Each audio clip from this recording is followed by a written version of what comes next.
Dubai আন্তর্জাতিক স্টেডিয়ামে net practice তখন পুরোদমে চলছে। ভারতের সব খেলোয়াড়ই নিজেদের মতো অনুশীলনে ব্যস্ত, কিন্তু একপাশে বিরাট কোহলি যেন অন্য এক মিশনে। দলের অন্যদের মতো সরাসরি ব্যাটিং করতে নামলেন না, বরং প্রথমেই বসলেন নিজের কিট ব্যাগের সামনে। লাল রঙের বিশাল কিট ব্যাগ খুলতেই বেরিয়ে এলো একের পর এক ব্যাট। সহযোদ্ধারা যখন নেটে বলের মোকাবেলা করছে, তখন কোহলি ব্যস্ত তার অস্ত্র বাছাইয়ে।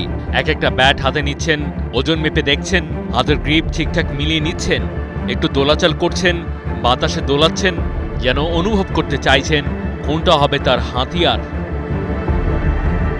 অনুশীলনে নামার আগে সাধারণত খেলোয়াড়রা দ্রুতই নিজেদের ব্যাট বেছে নেন, কিন্তু কোহলি যেন অন্য কিছু খুঁজছিলেন।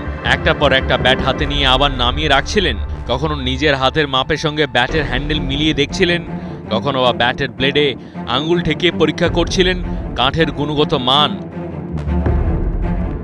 চারপাশে তখন কৌতূহল বাড়তে শুরু করেছে। এক পর্যায়ে পুরো ৩০ মিনিট পেরিয়ে গেল, অবশেষে একটা ব্যাট হাতে তুলে নিলেন কোহলি। ৩০ মিনিট ধরে ব্যাট বাছাই করা কি শুধুই কাকতালীয়, নাকি এর পেছনে লুকিয়ে আছে গভীর কোনো পরিকল্পনা? বিশেষজ্ঞরা বলছেন, দুবাইয়ের উইকেট সাধারণত ব্যাটসম্যানদের জন্য ভালো, তবে স্পিনারদের জন্য বাড়তি সহায়ক হতে পারে। কোহলি হয়তো এমন ব্যাট বেছে নিয়েছেন যা তাকে স্পিন বোলিং মোকাবিলায় বাড়তি সুবিধা দেবে, অথবা নতুন কোনো স্ট্রোক বা টেকনিক নিয়ে কাজ করছেন তিনি। মাহাদি হাসান, ৭১।